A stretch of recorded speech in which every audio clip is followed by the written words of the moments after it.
Hey, good morning. I'm out for my morning walk and I'm walking next to a feature called Steamboat Ditch in Reno, Nevada. And what you can see behind me is the concrete part of the ditch.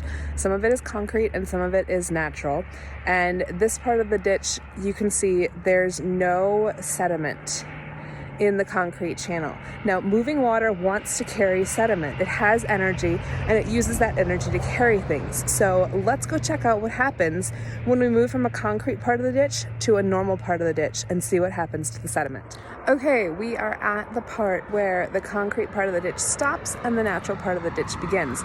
So let's take a look at what happens. Here we have the concrete part of the ditch with no sediment in it, and then as we move downstream, we move over a artificial riparian area and then into the stream channel. And you can see where we move into the stream channel right here, there is a huge erosion zone. Let's go take a closer look at that. Okay, so now I'm standing in the center of the ditch and you can see up here the concrete channel, and then here is the area where the concrete channel transitions into the natural channel, and there is a huge erosion zone. It's cut out along the banks and undercut right here.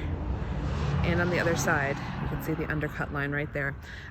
Because the water is coming out of that channel and it has energy to pick up sediment, and this is the first place it can pick up sediment, so it scours this huge erosion area here in the ditch.